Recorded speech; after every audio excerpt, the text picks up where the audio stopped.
உன்னை பார்த்தா ஸ்கூலுக்கு போற மாதிரி தெரியலையே. ஸோ வந்து இந்த படத்துக்கு வந்து ஃபர்ஸ்ட்டுக்கு முடிவு பண்ண மியூசிக் டைரக்டருக்கு அப்புறம் இப்போ வேற ரெண்டாவது மியூசிக் டைரக்டர் போகும். ஃபர்ஸ்ட் வந்து லியாண்டர் லீ மாத்தி அவர் வந்து என்னுடைய 2 படத்துக்கு மியூசிக் டைரக்டர். ஓகே. அதுக்கப்புறம்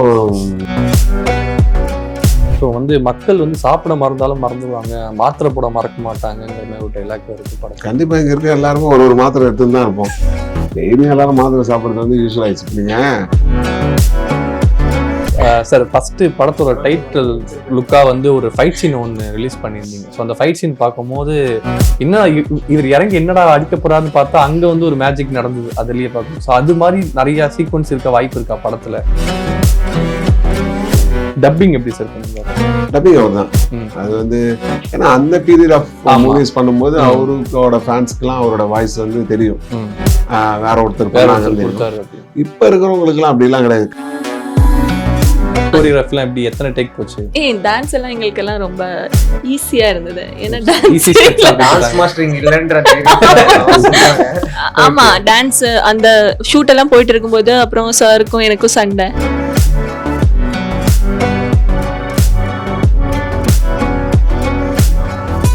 ரிட்டையர் ஆயாச்சா? வண்டலூர் எலமெண்ட்ஸ் மதுரம்ல பிளாட் வாங்கிக்கோங்க. ரிட்டையர்ட் லைஃபா ஆனந்தமா என்ஜாய் பண்ணுங்க. வணக்கம் குமுதம் நேயர்களே, நான் உங்கள் கௌதம். ஸோ நம்ம இன்னைக்கு யார் இன்டர்வியூ எடுக்க போறோம் பார்த்தீங்கன்னா ஹரா படத்தோட டீம் தான் நம்ம கூட இணைஞ்சிருக்காங்க. வாங்க வெல்கம் பண்ணலாம். வணக்கம். வணக்கம் சார், எப்படி இருக்கீங்க? நல்லா இருக்கும். ஓகே சார், ஃபர்ஸ்ட் உங்ககிட்ட இருந்து ஆரம்பிக்கிறேன். படத்தோட டைட்டில் ஹரான்னு வச்சிருக்கீங்க, என்ன மீனிங் சார் இந்த டைட்டிலுக்கு? ஹரானா தீமை அழிப்பவன், பகைமை ஒழிப்பவன் சொல்லிட்டு சிவனோட பேர். சிவனோட 1008 பேர்கள் இருக்கு, அதில் ஹரா அது ஒரு மீனிங்ஃபுல்லாக இருக்கும். அதனால அந்த பேர் சூஸ் பண்ணுவோம். ஓகே. ஸோ 1999க்கு அப்புறம் 2008 வந்து மோகன் சார் வந்து ஒரு படம் பண்ணியிருந்தார், சுட்டாப்பழம்னு சொல்லிட்டு. ஸோ அதுக்கப்புறம் இப்போ இந்த படம் தான் பண்ணுறாரு. இந்த கதைக்கு இவர் சரியா இருப்பார்னு எதை வச்சு முடிவு பண்ணீங்க? இல்லை இந்த கதை அவருக்காக எழுதப்பட்ட கதையா? ஆமாம்மா, நம்மளுடைய ஜெனரேஷனில் நம்ம இப்படி இவருக்கு இந்த படம் இவருக்கு சொல்லலாம், இவருக்கு பண்ணலான்னு ஒரு 2 இயர்ஸ் ஃபாலோஅப்பில் தான் இருந்தது. ஓகே. சார் பண்ணலன்னா அது வேறு கதைக்கு நான் மாறி இருப்பேன். அவ்வளோதான், அவர் பண்ணணும்னு பிளான் பண்ணது. ஓகே. அது அவரே பண்ணுற மாதிரி ஐடியா. கதை கேட்டுட்டு என்ன சொன்னார் உங்ககிட்ட? வேற சஜஷன் சொன்னாரா? இல்லை, அது நிறைய டிஸ்கஷன் இருக்கும்ல. அவங்க நிறைய அதாவது நிறைய கதைகள் அவங்க கேட்குறாங்கல்ல ஒரு படம் பண்ணும்போது. அது நம்ம அந்த கோவிட் டைமில் தான் நிறைய பேசிட்டு இருந்தோம். அப்போ பேசும்போது நம்ம இந்த கதையை சொன்னோன்னா அப்புறம் நேரில் பேசும்போது ஒரு சில விஷயங்கள் தேவைகள் இந்தியோட அப்டேட் தான் இருக்குல்ல. ஓகே. ஸோ நம்ம பழைய மோகன் சார் இதில் பார்க்க முடியாது, பார்க்கலாம், ஆனால் வேறு மாதிரி இருப்பார். அதை தான் பிளான் பண்ணேன். ஸோ நீங்கள் வந்து மோகன் சாருக்கு டாட்டராக ப்ளே பண்ணியிருக்கீங்க. எப்படி இருக்கு இந்த படம் பண்ணி முடிச்சதுக்கப்புறம்? ஆக்சுவலி வந்து நல்லா இருக்கு, நல்ல ஒரு எக்ஸ்பீரியன்ஸ் தான். பிகாஸ் மோகன் சார் வந்து ஒரு எக்ஸ்பீரியன்ஸ் தான். எல்லாருக்குமே ரொம்ப ஃபேவரட் ஒரு ஆக்டர் வந்து அவங்களும் கூட ஒரு மகளாக நடிக்கிற ஒரு பாகியம் கிடைச்சாச்சு. So I was so lucky. So அதுக்கு காரணமே director sir. So there's big thank you. So எல்லாருமே ரொம்ப ஹாப்பியாக நல்லா ஜோலியாக இருக்காச்சு இருந்துச்சு. ஸோ அது வந்து நமக்கு ஒரு கான்ஃபிடென்ட்டாக ஒரு வைபாக கிடைக்கும். ஸோ இதுக்கு முன்னாடி மோகன் சார் படங்கள் ஏதாவது பார்த்துருக்கீங்களா? பார்த்துருக்கேன். மௌனராகம் அப்படியே எனக்கு ரொம்ப பிடிக்கும். மௌனராகம் சினிமாவுக்கு மட்டும்தான் சாங் ரொம்ப பிடிக்கும். மௌனராகம் அப்படியே. ஓகே. ஸோ வந்து நீங்கள் 2 பேரும் படத்தில் பேரா நடிச்சிருக்கீங்களா? உங்களுக்கு ஒரு பாட்டெலாம் வேற இருக்கு. ஸோ இந்த படத்தோட எக்ஸ்பீரியன்ஸ் எப்படி இருக்கு? ரொம்ப நல்ல ஒரு எக்ஸ்பீரியன்ஸாக இருந்துச்சு எனக்கு. எனக்கு வந்து பார்த்தீங்கன்னா சார் கூட ஒரு ஸ்க்ரீன் ஸ்பேஸ் கிடைக்குதுன்னு முதல்ல சொல்லும் போது அதெல்லாம் வந்து ஒரு பெரிய ஆப்பர்ச்சுனிட்டியாக பார்த்தேன். ஏன்னா இவ்வளோ பெரிய ஒரு லெஜெண்ட் நம்ம எல்லாரும் பார்த்து ரசிச்சிருக்கோம், பாடல்கள் கேட்டு ரசிச்சிருக்கோம். ஸோ அவருடைய தாட் ப்ராசஸ் எப்படி இருக்கு, அவரோட நம்ம நடிச்சு பார்க்கும்போது கிடைக்கிற எக்ஸ்பீரியன்ஸ்க்கு வந்து நான் முக்கியத்துவம் கொடுத்தேன். ஸோ என்ன மாதிரி ஒரு ஃப்ரெஷர், ஒரு பிகினருக்கு வந்து இந்த மாதிரி ஒரு வாய்ப்பு கிடைக்கிறது வந்து ரொம்ப பெரிய விஷயம். அதை வந்து டிரெக்டர் வந்து நம்பி கொடுத்துருந்தாரு. And then I just wanted to give my best. And song shoot எல்லாமே ரொம்ப ரொம்ப ஜாலியா போயிட்டு இருந்தது. எனக்கு ஒரு சாங் இருக்குன்னு எனக்கு தெரியாது. சார் வந்து ஒரு ரோல், ஒரு சப்போர்ட்டிவ் ரோல் ஃபுல்லா வரும்னு தான் சொல்லி தான் வந்தாரு. சொல்லி எனக்கு கூட்டிட்டு போனாரு. நெக்ஸ்ட் 2nd or 3rd டே வந்து பாத்தீங்கன்னா சாங் ஷூட் போனோம். ஸோ அப்பதான் எனக்கே தெரியும் ஒரு சாங் இருக்கு, சாங் இருக்கா நமக்கு அப்படின்ற மாதிரி ஒரு சந்தோஷம் வந்தது. அதே மாதிரி அதான் அவருக்கு ஏத்த மாதிரி ரொமான்ஸ் பண்ணா அவர் வைப்பாரு, இல்ல நம்ம ஏதாவது எக்ஸ்ட்ரா பண்ணிட்டோம் அப்படின்னா அதை வந்து தூக்கிடுவாரு. அப்படியா? அந்த Extra மாதிரி ஏதாவது பண்ணீங்களா? நிறைய பண்ணிருக்கேன், அத பாதி தான் வந்திருக்கு. நீங்க சொல்லுங்க, உங்களுக்கு இந்த படத்தை எக்ஸ்பீரியன்ஸ் எப்படி இருந்துச்சு? அந்த பாடல் ரொம்ப நல்லா இருந்துச்சு விஷுவலா பார்க்கும்போது. 2 லவ் ட்ராக் வந்து அந்த ஒரே பாட்டுல வருது. So, அதை ஆமா. பத்தி சொல்லுங்க. கௌஷிக் சொன்ன மாதிரி ஃபர்ஸ்ட் இந்த பாட்டு இருக்குன்னு சொல்லல, திடீர்னு தான் பாட்டு சார் தான் லிரிக்ஸ் எழுதியிருக்காங்க. Okay. திடீர்னு தான் பாட்டு இருக்கு அப்படின்னு சொல்லி நாங்க கோயம்புத்தூர்ல ஈச் அண்ட் எவ்ரி பிளேஸ் நாங்க எக்ஸ்ப்ளோர் பண்ணியிருக்கோம்.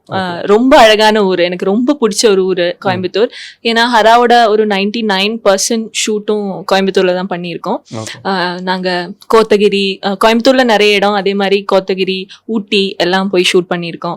லொகேஷன்ஸ் பார்த்தாலே உங்களுக்கு தெரியும், ரொம்ப நல்லா இருக்கும். பேக்ரவுண்ட்ல இந்த மலை அந்த மாதிரி எல்லாம் ரொம்ப நல்லா இருக்கும். சார் தான் என்ன ரெக்கமெண்ட் பண்ணாங்க இந்த மூவிக்கு. என்னோட ஃபர்ஸ்ட் ஷாட்டும் சார் கூட தான், லாஸ்ட் ஷாட்டும் சார் கூட தான் முடிஞ்சது. Okay. ஸோ அப்படிதான் அந்த ஒரு டிராவலிங் இந்த மூவில எனக்கு இருந்தது. இதுதான் சொல்ல பாட்டை வந்தேன். பத்தி தானே கேட்டீங்க. கடைசி வரைக்கும் பாட்டு சொன்னேன்ல. கடைசி வரைக்கும் என்ன ரிஜெக்ட் பண்ணிட்டாங்க. ஆமா, என் கூட நடிச்சாரு Okay. கௌஷிக் கூட தான் நான் இந்த பாட்டுல பண்ணியிருப்போம். Okay. நாங்க 2 பேரும் ரொம்ப அருமையா பண்ணியிருக்கோம் இந்த பாட்டுல. Okay. ரொம்ப Dance நல்லா choreography-லாம் எப்படி, எத்தனை டேக் போச்சு? டான்ஸ் எல்லாம் எங்களுக்கு எல்லாம் ரொம்ப ஈஸியா இருந்தது. ஏன்னா Easy steps ஆ டான்ஸ் கொடுத்தாங்க. மாஸ்டரிங் இல்லன்றது. ஆமா, டான்ஸ் அந்த ஷூட் எல்லாம் போயிட்டு இருக்கும்போது அப்புறம் சாருக்கும் எனக்கும் சண்டை.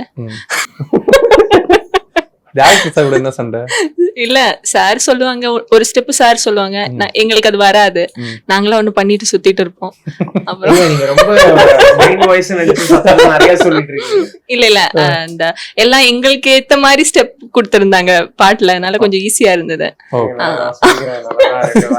ஆமா, நிஜமாவே உங்களுக்கு பிடிச்சிருக்குல்ல பாட்டு, எனக்கு நல்லா பிடிச்சது. வந்திருக்குல்ல. நல்லா இருந்தது. சார் நம்ம மோகன் சாரை வந்து எப்பயுமே வந்து பாத்தீங்கன்னா வந்து இந்த நார்மலா ஒரு நார்மல் பர்சனா ஒரு நிறைய படங்கள் ரொமான்ஸ் பண்ணி பார்த்தோம். காதல் மன்னன் கூட அவரை சொல்லலாம். அவரை வந்து ஒரு ஆக்ஷன் ஹீரோவா காட்டலாங்கிற ஐடியாவே வந்து அவரை எப்படி நீங்க கன்வின்ஸ் பண்ணீங்க அதை ஒத்துக்க? நிறைய ஆக்ஷன் சீக்வன்ஸ் ட்ரைலர் நிறைய இருக்கு. அதெல்லாம் அவருக்கு இதுக்கு முன்னாடி பல படங்கள்ல பண்ணதுல மாதிரி இவ்வளவு கேப்புக்கு அப்புறம் இவ்வளவு ஆக்ஷன் சீக்ஸோட ஒரு படம் எடுக்கலாங்கிற ஐடியா அவர் எப்படி கன்வின்ஸ் ஆனாரு? ஒரு படம் பார்க்கும்போது இந்த கேரக்டர் நம்ம பண்ணா நல்லா இருக்குமா அப்படின்னு. அப்படி நம்ம ஒருத்தரை பார்க்கும்போது நமக்கு தோணும், ஏன் இவர் இது பண்ணலை அப்படின்னு ஒன்று இருக்கும். சரி, நம்ம இந்த மாதிரி ஒரு டேரிஃப் ஒரு இது ஒன்று பண்ணுவோம். அதுதான் அவருக்கு உடனே அது பிடிச்சிருந்தது. ஏன்னா நாம் இதை பற்றி மட்டுமே ஒரு சாங்ஸு, ஒரு மெலோடியான ஒரு ட்ராவலிங்கு, ஒரு ஸ்மூத் லைன் ஆஃப் ஒர்க்கு தான் அதில் இருந்திருக்கும். ஸோ அதை தாண்டி ஒரு விஷயம் அவருக்குள்ளே கொண்டு வரணும்னு இருந்தது. அதுதான் இப்போ எடுத்து வரும். இப்போ இவர் ஒரு படம் பண்ணுறாருன்னு வச்சுங்களேன். இப்போ அவருக்கு ஒரு லவ்வரு, அவங்களுக்கு ஒரு பிரச்சனை, இல்லை ஒரு ஏரியாவில் அப்படிதான் ஒரு ஸ்டோரிஸ் வரும். அதை தாண்டி ஒரு கதை வந்துச்சுன்னா இவங்க ஃபஸ்ட்டு எக்ஸைட் ஆவாங்க. நமக்கு ஒரு வாய்ப்பு வர்றது வேற, நமக்கு ஒரு ஸ்டோரி, இப்படி ஒரு ஸ்டோரி கிடச்சிருக்கேன், அப்படி ஒன்று வேணும்ல, அப்படி ஒரு ஸ்டோரியாக தான் அவர்கிட்ட நான் கொடுத்தேன். அப்படி இருக்கும்போது இந்த ஆக்ஷனும் அப்படி தான். இப்போ நீங்கள் பார்க்கும்போது அது தெரிஞ்சிருக்கும். நிறைய பேர் சொன்னாங்க அந்த ஆக்ஷன் வந்து ரொம்ப அதிகமாகவும் இருக்காது, ரொம்ப கம்மியாகவும் இருக்காது. அவருக்கான ஒரு ஸ்பேஸாக இருக்கும். அவர் ஃபைட் பண்ணா அப்படி இருக்கும். ஏன்னா டக்குன்னு கனெக்ட் ஆக முடியாது. ஏன்னா நம்ம எப்படி பார்த்துட்டு இருந்தோம்னு ஒன்று இருக்குல்ல, ரெகுலராக அவரை நம்ம பார்த்து தாண்டி ஒரு விஷயம் வரும்போது அதை அக்செப்ட் பண்ணணும். ஓகே. ஸோ ஒரு 10 வருஷம் கேப்புக்கு அப்புறம் வராரு. ஃபர்ஸ்ட் சீன் நடிச்சதுக்கு அப்புறம் ஒரு ஆக்டிங் அதாவது எக்ஸ்பீரியன்ஸ் எப்படி இருந்துச்சு? அந்த 14 இயர்ஸ் எக்ஸ்பீரியன்ஸ். அவங்க வந்து பெரிய லெஜெண்ட் இருப்பாங்க. நம்ம அவரை இன்ட்ரோடியூஸ் பண்ணது பாலமேந்தர் சார், கமல் சார் கூட ஃபர்ஸ்ட் படம். ஆமாம். அவரோட படங்கள் எல்லாமே நீங்கள் பார்த்தீங்கன்னா விதி அதெல்லாம் பார்த்தீங்கன்னா எல்லாமே இருக்கும். வித்தியாசமான வில்லனாக இருப்பார். 100வது நாள்லாம் ஒருத்தன் படம் பார்த்துட்டே கொலை பண்ணியிருக்கான். அந்த மாதிரி ஒரு படங்கள் கொடுத்தவர். நம்ம தான் அவங்ககிட்ட கற்றுக்கணுமே தவிர நம்ம ஒன்றும் பெருசாக அவரு அதுக்கெலாம் இல்லை. அவரு வெரி கிளியர். டப்பிங் எப்படி சார் பண்ணியிருந்தாரு? டப்பிங் அவர் தான். அது வந்து ஏன்னா அந்த பீரியட் ஆஃப் மூவிஸ் பண்ணும்போது அவரோட ஃபேன்ஸுக்கெல்லாம் அவரோட வாய்ஸ் வந்து தெரியும், வேற ஒருத்தர் பண்ணாங்கன்னு தெரியும். இப்போ இருக்கிறவங்களுக்குலாம் அப்படிலாம் கிடையாது. கதை மேலே இருக்கிற களம் தான். ரெண்டாவது வந்து அவருடைய வாய்ஸும் வந்து இப்போ இருக்கிற ஜென்ரேஷனுக்கு யாருக்கும் தெரியாது. இப்போ இருக்க 2K கிட்ஸுக்காகட்டும் 90 கிட்ஸுக்காகட்டும் அந்த அளவுக்குலாம் பெருசாக தெரியாது. Very long gap. ஆமாம். அதனால வந்து இப்போ அவரு சோசியல் மீடியாவில் எல்லாத்துலையும் பேசுகிற இந்த அவரோட வாய்ஸை வந்து நான் மாற்றினாதான் தப்பாயிடும். என்னடா இவர் இப்படி பேசுறாரு, படத்தில் இப்போ டப்பிங் அப்படின்னு ஆயிடும். அதனால அவரே பேசணும்னு தான் நம்மளும் சொன்னது. ஓகே. அதனால அவரே. ஓகே. ஸோ வந்து நீங்கள் வந்து சாருக்கு டாக்டராக பண்ணும்போது சாங் ஒன்று படத்தில் இருக்குது. ஸோ அந்த சாங் எக்ஸ்பீரியன்ஸ் உங்களுக்கு எப்படி இருந்துச்சு? சாங் எடுக்கும்போது வந்து எமோஷனலாக இருந்தது அந்த சீன் வந்து. ஒரு 2 சீன் இருக்கு ஸ்பெஷல், எல்லாமே நல்லா இருக்கு. ஆனால் 2 சீன் வந்து எடுக்கும்போது எங்கள் அம்மா வந்து அழுகே வந்துருச்சு.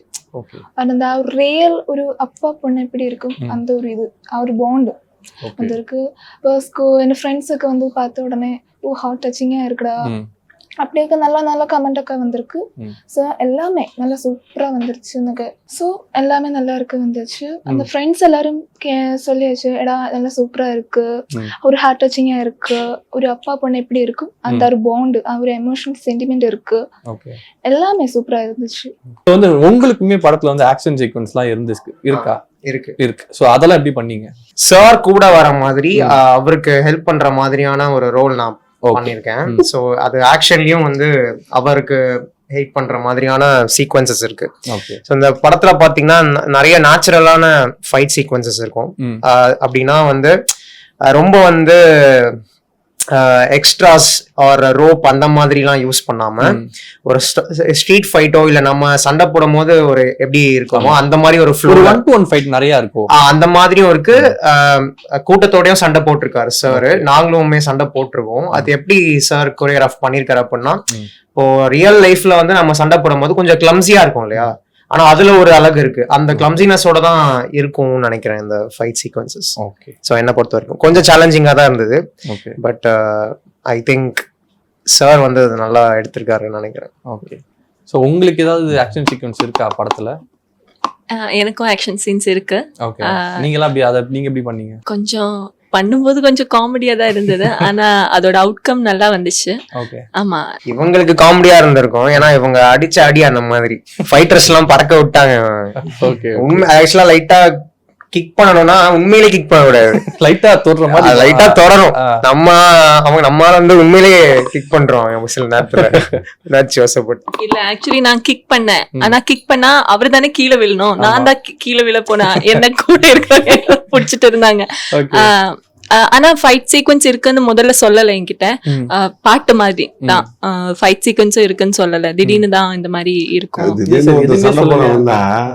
இப்போ நான் திடீர்னு ஒருத்தர் அடிச்சாதான் அந்த ரேஷன் தெரியும், அடி போனா நீங்க தட்டுருவீங்கல்ல. ஆமா, அது மாதிரிதான் திடீர்னு தான் ஒரு விஷயத்த பண்ணோம். அது மாதிரிதான் ஃபைட்டும். ஓகே.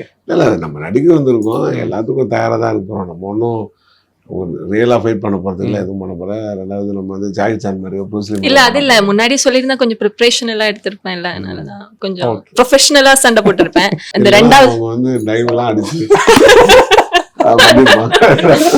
அதனால கொஞ்சம் பிரச்சனையா இருந்தது, இல்லாம ஒன்னும் பிரச்சனை இல்லை, நல்லா பண்ணிருந்தேன். ஓகே சார், ஃபர்ஸ்ட் படத்தோட டைட்டில் லுக்கா வந்து ஒரு ஃபைட் சீன் ஒன்று ரிலீஸ் பண்ணியிருந்தீங்க. ஸோ அந்த ஃபைட் சீன் பார்க்கும்போது என்ன இவர் இறங்கி என்னடா அடிக்க போறாருன்னு பார்த்தா அங்க வந்து ஒரு மேஜிக் நடந்தது, அதுலயே பார்க்கணும். ஸோ அது மாதிரி நிறைய சீக்வன்ஸ் இருக்க வாய்ப்பு இருக்கா படத்துல? வந்து ஃபர்ஸ்ட் ஆஃப் ஆல் அவரை வந்து ஆடியன்ஸ் வந்து இப்படி ஏத்துக்கணும் அப்படின்ற ஒரு விஷயம் இருந்தது. ஏன்னா அவரோட ஸ்மைலுக்கு ஒரு பெரிய ஃபேன்ஸ் இருக்காங்க. அவருக்கு ஒரு பல்லு, ஒரு ஸ்மைலே வந்து நிறைய பேர் பிடிக்கும். அப்படிப்பட்ட ஒரு ஆளை வந்து ரஃபா காட்டணும்னு ஒன்று இருந்தது. ஸோ அங்கே இந்த மாதிரி ஒரு விஷயம் பண்ணலாம், டெக்னிக்கல் ஃபைட் கண்டிப்பா இருக்கு. ஹேண்ட், அதாவது சொன்ன மாதிரி தான் ஹேண்ட் ஃபைட்லேயே ஒரு சம்திங் இஸ் டிஃப்ரெண்ட் வந்து நம்ம ஸ்ட்ரீட் ஃபைட்டோட சேர்த்து மிக்ஸ் பண்ண மாதிரி. ஒரு அப்புறம் சகோதரர் படத்துல ஒரு குள்ளக்கம்மல் வந்து ஒரு பிளான் பண்ணுவாரு, இவர் போய் எப்போ எல்லாரும் பண்ணுவாங்கன்னு போல. அந்த மாதிரி நம்ம வந்து நம்மளோட உடல் பலத்தோட மூல பலம்னு ஒண்ணு இருக்கும்ல, அது நிறைய இடத்துல ஒர்க் அவுட் பண்ணிருக்கோம். ஓகே, அந்த மாதிரி. ஆமா ஆமா. ஓகே. ஒரு லேடி கூட எல்லாம் ஃபைட் பண்ற மாதிரிலாம் இருக்கே சார் மோகன் சார்? ஆமா, ஆக்சுவலா பெங்களூர். ஓகே, அதெல்லாம் அவர் ஓகே சொன்னாரா? இல்ல அதெல்லாம் ஓகே பண்ணிடலான்ட்டாரா? அவர் ஜென்ஸ் தானே, லேடிஸ் வந்து அடிச்சா தடுத்து தானே ஆகும். பட் அது அந்த இடத்துல தேவைப்படுது அந்த கதையில. அவங்க கூட இவங்களுக்கும் ஒரு ஃபைட் இருந்தது, அவங்களும் பண்ணியிருக்காங்க. ஓகே. ஒன்று அனுமலுக்கும் ஒரு இது கொடுத்துருந்தோம். ஸோ என்னன்னா எல்லாருக்கும் அது இருந்தது. இப்போ எல்லாரும் ஒரு இப்போ நான் போன படத்தையே சொல்லுவேன், ஒரு பொண்ணை காப்பாற்ற ஒரு ஹீரோ வருவான்னு வெயிட் பண்ணக்கூடாது. ஓகே. அது நம்ம அம்மாவை காப்பாற்ற ஒரு ஹீரோ வர மாதிரி ஆயிடும். ஒரு பொண்ணு தன்னை தானே காப்பாத்திக்கணும். ஓகே. எந்த பொண்ணும் வந்து வெயிட் பண்ணக்கூடாது. அதுதான். ஆமா, அவங்க யாருக்காகவும் யாரும் தன்னை காப்பாத்திக்க அவங்க தயாராகணும். இப்போ இவங்களாகட்டும் அவங்களாகட்டும், அது யாரோ ஒருத்தர் நம்மளை காப்பாற்ற வருவாங்க, நிற்க கூடாதுன்றது வந்து ஒரு ஸ்டேஜ் அது. ஓகே. ஸோ வந்து மக்கள் வந்து சாப்பிட மறந்தாலும் மறந்துடுவாங்க, மாத்திரை போட மறக்க மாட்டாங்கங்கிற மாதிரி ஒரு டைலாக் வருது படம். கண்டிப்பா இங்க இருக்க எல்லாருமே ஒரு மாத்திரை எடுத்துன்னு தான் இருப்போம். டெய்லியும் எல்லாரும் மாத்திரை சாப்பிட்றது வந்து யூஸ்வல் ஆயிடுச்சு. இப்போ நீங்க டீ கடையில் போய் டீ சொல்லும் போது டீ கடைக்காரன் நம்மளை பார்த்து சுகர் இல்லையான்னு கேட்குறான். ஏன்டா என்ன கேட்டேன் கேட்க முடியுதா? ஏன்னா அவ்வளோ பேர் வந்து டீயில் சுகர் போடாமல் சாப்பிட்றான். ஒரு கடைக்கு டீ கடைக்கு 70-80 பேர் வராங்கன்னா அதில் 30-40 பேர் வந்து, அதனால இப்போ ரெகுலர் பஸ்ஸில் டிக்கெட் இருக்கும்போது எங்கே போகிறேன்னு கேட்குற மாதிரி சுகர் வேணுமா வேணாம் அப்படின்னு கேட்குறான். அதே மாதிரி சாப்பிடும்போது சாப்பாடு போடும்போது உப்பு வைப்பாங்க, அப்பளம் வேணுமா வேணாம், ஏன்னா பிபி பேஷண்ட்டுக்கு வேணுமா வேணாம். ஸோ மாத்திரை வந்து இன்னைக்கு நமக்கு வந்து சட்டை போடுற மாதிரி பேண்ட்டு போடுற மாதிரி ரெகுலர் ஆயிடுச்சு. தலைவலி அது இதுன்னு எதுவாக இருந்தாலும் சரி ஒரு மாத்திரைன்றது ரெகுலர் ஆகிட்டாங்க. ஒரு ஏஜுக்கு அப்புறம் எல்லார் வீட்டையும் எல்லாருமே மாத்திரை போகும்.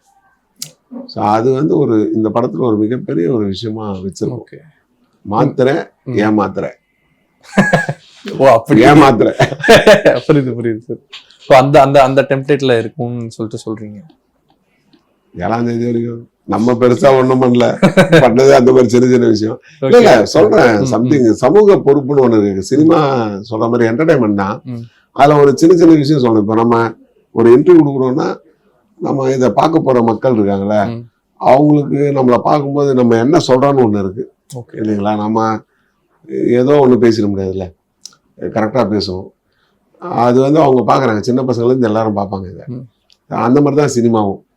நாம வெற்றிக்காக போறேன், நான் ஜெயிக்கணும்னா உங்களை தோக்கடிக்கணும்ன்றது தான் இங்க சினிமா இருக்கு. அது கிடையாது. என்னை பொறுத்தவரை நான் ஜெயிக்கணும், அது என்னுடைய. உன்னை தோக்கடிச்சு நான் ஜெயிக்கணும்ன்றது இப்ப என் கூட வர 5 படம் வருதுன்னா 5 படமும் ஓடணும் தான் நான் நினைக்கிறேன். எல்லாருமே கிரியேட்டர் தான், எல்லாருமே ஜெயிக்கணும்னு தான் வந்திருக்காங்க. எனக்கு என்ன ஆசை இருக்கோ, எனக்கு என்ன கனவு இருக்கோ அதே தான் சம் டைரக்டர்ஸ் சொல்லுவோம். பட் அவங்கவுங்களோட பொருளாதாரம் அவங்கவுங்களோட சுச்சுவேஷனுக்கு ஏற்ற மாதிரி அது மாறும் இல்லைங்களா? இப்போ இந்த ப்ரமோஷனே வந்து பார்த்தீங்கன்னா, இப்போ நம்ம குமுதம் நேயர்கள் எவ்வளோ பேர் இதை பார்க்குறாங்களோ அவங்களுக்கு மோகன் சார் வந்ததை பற்றியோ இதில் நாங்கள் நடிச்சிருக்கோம். இப்போ நாங்கள்லாம் அறிமுகம் தான். நான் 2 படம் பண்ணியிருந்தாலும் எனக்கு அறிமுகம் தானே. இப்போ கௌசிக் ஆகட்டும், அனித்ரா நாயர் ஆகட்டும், சுவாதி ஆகட்டும், இவங்க எல்லாருமே இந்த படத்தை நடிச்சது தெருவில் பார்க்கும்போது இவங்களை இந்த இன்டர்வியூவில் பார்த்தோம், அதுதானே நீங்க இப்போ எங்களுக்கு ஏற்படுத்தி தரீங்க. ஸோ இது ஒரு பிளாட்ஃபார்ம், அதுதான் அந்த பிளாட்ஃபார்மை நாங்கள் அமைச்சிட்டோம். மோகன் சார் நடிச்ச ஒரு 3 படங்கள் பேர் சொல்லணும்.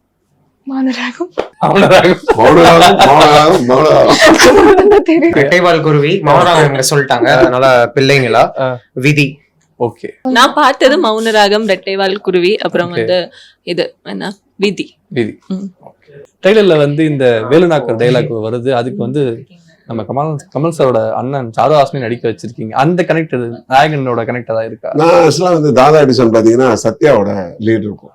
ஓகே ஓகே, அந்த தாதா எடிசன்ல சத்யா, அதுல வந்து ஜனகராஜன் நான் தான் திருப்பி மறுபடியும் கொண்டு வந்தேன். அப்புறம் தான் இந்த இதுல விஜய் சேதுபதி சார் படத்துல 96ல. ஓகே, அதுக்கு முன்னாடியே வந்து ஜனகராஜ் சார் வந்து நாயுடு கேரக்டர்ல சத்யால பண்ணியிருப்பாரு. ஓகே, அப்ப நான் 2016ல அவர் இங்க இல்லை, நாங்க கண்டுபிடிச்சு. ஏன்னா சத்யால வந்து அவர் நாயுடுன்ற ஒரு கேரக்டர் பண்ணிருப்பாரு, ஆனந்த்னு ஒரு கேரக்டர்ல ஆனந்தன் பண்ணிருப்பாரு. இவங்க 3 பேரும் அதுல இருப்பாங்க. ஓகே, அது வந்து சத்யாவோட கனெக்டிவிட்டி இருக்கும். அமலா கேரக்டர் தான் கீர்த்தி சுரேஷோட பாட்டி நடிச்சாங்க. ஓகே, அதுல கமல் சேர மாட்டாரு, இதுல இந்த படத்துல அவங்க ஜாயின் பண்ண மாதிரி இருக்கும். அந்த மாதிரி ஒரு விஷயம் ஒரு இதுல இருக்கும் என்னோட படங்கள்ல. அது வந்து அப்போ பண்ணியிருப்பேன். அதோட தாக்கம் நமக்கு பிடிச்சதால. இது வந்து வேலு நாயக்கர்ன்றது அந்த நாயக்கர்ல எந்த ஜாதிலாம் கிடையாது. ஓகே ஓகே, நம்ம அங்க சொல்லுவாங்க, அங்க அந்த மாதிரி ஒரு ஃபாண்ட்டுக்காக வச்சு. ஓகே, அந்த ஒரு பேர் நீங்க பாத்தீங்கன்னா ஒரு பால் தாக்கரே லுக்ல இருப்பாரு. ஆமா ஆமா, அதுக்காக பால் தாக்கரேவும் இல்லை, அவர் புதுசா ஒண்ணு பண்ணிருக்கோம், அரா தாக்கரே. ஓகே, ஸோ வந்து இந்த படத்துக்கு வந்து ஃபர்ஸ்ட்டுக்கு முடிவு பண்ண மியூசிக் டைரக்டருக்கு அப்புறம் இப்போ வேற 2வது மியூசிக் டைரக்டர் போகும். ஃபர்ஸ்ட் வந்து லியாண்டர் லீ மாட்டி, அவர் வந்து என்னுடைய 2 படத்துக்கு மியூசிக் டைரக்டர். ஓகே, அதுக்கப்புறம் இப்போ அவங்க ஃபாதர் உடம்பு சரியில்லை, அவங்க பார்க்க வந்து ஒரு சின்ன சின்ன சுச்சுவேஷன். ஓகே, ரசாந்த் அரவிந்த் பண்றாரு. அது சேஞ்சுக்கு அதுதான் காரணம், வேற ஒன்று இல்லை. ஓகே ஓகே, இப்போ நாளைக்கே திருப்பி நாங்கள் இன்னொரு படம் கூட பண்ணுவோம். ஓகே, ஸோ வந்து மோகன் சாரோட ஃபேவரட் சாங் ஒன்று உங்களோடது? மௌனராகம் தான். அந்த படம் நீலாவே வா அதுவா? அது பிடிக்கும். வேற குறை இருக்கு. நீங்க சொல்லுங்க. எனக்கு சாரோட ரொம்ப பிடிச்ச பாட்டு ராஜராஜ சோழ், அந்த பாட்டு தான் ரொம்ப பிடிக்கும். ஓகே. நான் நிறைய வாட்டி கேட்டிருக்கேன் அந்த பாட்டு, எனக்கு ரொம்ப பிடிக்கும். இப்போ சார்ட்ட சொல்லுங்க. நீங்க சொல்லுங்கண்ணா. It is very very hard கொஸ்டின்ங்க நீங்க கேட்கறது. ஒரே ஒரு பாட்டு அப்படின்னா ரொம்ப கஷ்டம், அதை சொல்லவே முடியாது. பட் சொல்லணுன்றதுக்காக சொல்றேன், எனக்கும் நிலாவேவா தான் பிடிக்கும் ரொம்ப. ஓகே. நிலாவேவா. ஆமா, ரொம்ப. அது வந்து ஒரு டு பி ஆனஸ்ட், அது நைட் தாலாட்டு பாட்டு மாதிரி ஆயிடுச்சு எனக்கு. இந்த பாட்டு தான் எனக்கு ரொம்ப ஃபேவரட். அந்த படத்துல பிடிச்ச டைலாக் என்ன? அந்த படத்துல டைலாக் நான் ஆக்சுவலா ஒரு படம் பண்ணிருக்கேன் சார், டெபியூட்டன்டா, காலங்கிற வசந்தம்னு. அதுல வந்து நிறைய மௌனராகம் இன்ஸ்பிரேஷன் வரும். ஓகே. அந்த உனக்கு தூங்கணும் அவ்வளவுதானே, தூங்கு, அந்த சீனோட அந்த டைலாக்ஸ் எல்லாமே நாங்க அதுல பேசியிருப்போம். நான் வந்து அந்த படத்துல வந்து ஒரு சினிமா பைத்தியம் மாதிரி ஒரு கேரக்டர், ரொம்ப வந்து சினிமா இன்ஃப்ளூயன்ஸ் இருக்கும் எனக்கு. ஸோ அத ஹீரோஸ் எல்லாம் என்ன பண்ணுவாங்களோ, சினிமா ஹீரோஸ் என்ன பண்ணுவாங்களோ அதெல்லாம் நான் ரியல் லைஃப்ல ட்ரை பண்ணுவேன். இந்த டைலாக் எல்லாம் சரி, மனரிசம் சரி. ஸோ அதுலயுமே இந்த மௌனராகமுடைய இன்ஸ்பிரேஷன் வந்து அந்த படத்துலயும் இருக்கு. ஸோ அதுதான், இந்த கம்பளி பூச்சி ஊடுற மாதிரி இருக்கு, தூங்கணும் அவ்வளவுதானே, என்ன பிடிக்கலையா, அந்த மாதிரி சார் நிறைய ஐகானிக்கான சீன்ஸ் இருக்கு அந்த படத்துலயே. ஓகே. ஸோ டைலாக்னா அந்த டைலாக். ஓகே. அனுமல் மேமுக்கும் சாருக்கும் ஏதாவது வந்து லவ் சீக்வன்ஸ் இருக்கா படத்துல? இல்ல. அது பழைய மோகன் சாரோட ஃபேன்ஸ் அதை எதிர்பார்த்ததா வரலாமா? அதுக்காக கேட்கிறேன். அது எதுவுமே மோகன் சார் ஃபேன்ஸுக்கு வந்து மோகன் சார் மறுபடியும் வர்றதுதான் பெரிய ஸ்கிரீன் பிரசன்ட். ஓகே. பட் அந்த பேட்டர்ன்ல இருக்கு, அது அந்த லவ் ரொமான்டிக் அதெல்லாம் இருக்கு. ஓகே. ஏன்னா அப்படி ஒரு விஷயம் வந்து இந்த கதைக்கு தேவைப்படல. ஓகே. ஸோ ட்ரெய்லர் பார்க்கும்போது வந்து இது வந்து ஒரு அப்பா பொண்ணை பத்தின படமாவும் தெரியுது, ஒரு மெடிக்கல் ஸ்கேம்ப் பத்தின படமாவும் தெரியுது. என்ன எதிர்பார்த்து வரலாம் சார் ஆடியன்ஸ் இந்த படத்துக்கு? ஃபர்ஸ்ட் வந்து என்டர்டைன்மெண்ட் தான், இது ஒரு பொழுதுபோக்கு தான் 100%. நம்ம இதை நம்பி வந்து பார்க்கலாம். ஏன்னா ஒரு பெரிய என்கேஜிங்கான ஒரு விஷயம் இருக்குது இந்த படத்தில். என்னென்னா, இந்த படத்தில் வந்து ஒர்க் பண்ண டீம் வந்து எல்லாருமே கேமராமேன் பிரகத்ன்ட்டு சின்ன பையன் 24. ஓகே. ஒர்க் வந்து பார்த்தீங்கன்னா அதில் இன்னும் ஒரு 2-3 பேர் கிளாஸ் ஒர்க்லாம் பார்த்தாங்க. பட் என்னென்னா, இதில் வந்து ஓவரால் கோயம்புத்தூரை வந்து வேறு மாதிரி காட்டியிருப்போம். ஓகே. ஒரு மாதிரி ஹேண்டிலிங்காகவே இருக்கும். அதே மாதிரி எடிட்டர் இந்த படத்தை வந்து பார்த்தீங்கன்னா அவரோட கட்ஸ் நீங்கள் பார்த்துருப்பீங்க ட்ரெய்லரில். ஆமாம், அவரோட பார்ட் ஆஃப் ஒர்க்கு. ஏன்னா நான் என் கதை சொன்னதை விட அதிகமாக கட் பண்ணது தான் அதிகமாக இருக்கும் படத்தில். அவ்வளோ ஒர்க் பண்ணியிருப்போம் அதில். அதே மாதிரி மியூசிக் டைரக்டர் சொல்லும்போது ரசாந்த், எனக்கு ஒரு பெரிய ஆக்சிடென்ட் ஆக்சுவலாக. அதுலேருந்து வெளியே வந்துட்டு நான் ஒரு 3 நாள் கான்சியஸ்லாம் இல்லை. எனக்கு வந்து முகத்தில் ஒரு 9 பிளேட்டு, இடுப்பில் ஒரு பிளேட்டு. நான் ஐசியூ வார்டில் இருக்கும்போது, நம்ம ஒரு தனி ரூமில் இருக்கும்போது நம்ம நாளைக்கு ஏஞ்சி நடக்க முடியுமா, வெளியே போக முடியுமா, நம்ம லைஃப் என்னான்னு ஒரு கேள்விக்குறி இருக்கும் மனுஷனுக்கு. அப்படி ஒரு செத்ததுக்கு சமானம்னு சொல்லுவாங்கல்ல, அப்படிதான். அந்த டைமில் வந்து எனக்கு மிகப்பெரிய பலம் வந்து அவர் தான்.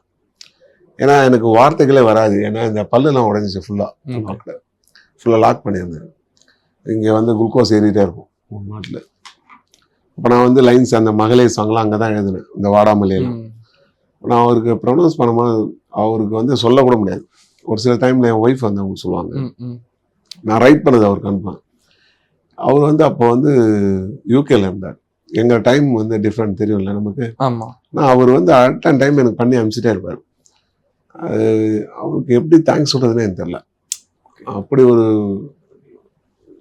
தேங்க்ஸ் சொல்லணும்னு அவன் சொன்னேன். ஏன்னா நம்ம எல்லாருக்குமே நிறைய விஷயம் பிடிக்கும். ஒவ்வொருத்தருக்கும் இப்போ நீங்கள் உங்களோட ஆம்பிஷன் எனக்கு தெரியாது, எல்லாருக்கும் இருக்கும். நமக்கு எவ்வளோ பணம் கிடைச்சாலும் என்ன கிடைச்சாலும் நம்ம ஆசைப்பட்ட ஒரு விஷயத்த பண்ணும்போது நமக்கு ஒன்று இருக்கும்ல, அது பெரிய விஷயம். ஸோ வந்து உங்களோட ஃபேவரட் ஆக்ட்ரஸ் யாரு? 2 பேர். அவங்க தமிழ் வந்து இப்போதான் லேர்ன் பண்ணாங்க. படம் பண்ணும்போதே அந்த ஒரு இது இருந்தது. ஓகே. அவங்க பயப்படாம பேசணும்னு தான் நான் பேசுறேன். சரி சொல்லுங்க. கன்ஃபியூஷனா இருக்கு. எந்த பிரஷர் இல்ல, நான் தான் சொல்லணும்னா இல்லம்மா, எந்த ஹீரோ பிடிக்கும் அது யாரும் சொல்லு, மலையாளம் யாரு வேணா சொல்லலாம். இப்பதான் எல்லாருமே பிடிக்கும். அதுதான் செப்பரேட் இருக்குல்ல, எல்லாருமே பிடிக்கும். ஓகே. சரி நீங்க சொல்லுங்க. ஃபேவரட் ஆக்டர் ஒரே ஒருத்தர் தான் சொல்லணும் அப்படின்னு பார்த்தோன்னா I should be fair Thalapathy Vijay sir சொல்லணும். ஆக்ட்ரஸ் ஆக்ட்ரஸ் ரொம்ப கஷ்டம் இதுவும், பட் எனக்கு ரேவதி மேம் ரொம்ப பிடிக்கும். Super actress Revathi ma'am. So நீங்க சொல்லுங்க உங்களோட ஃபேவரட் ஆக்டர். எனக்கும் நிறைய பேரை பிடிக்கும். மலையாளத்துல எனக்கு மோகன்லால் சாரோட ஆக்டிங் ரொம்ப பிடிக்கும். அண்ட் பிருத்விராஜ் சார் இப்போ பண்றது பிடிக்கும். Code life. ஆமா.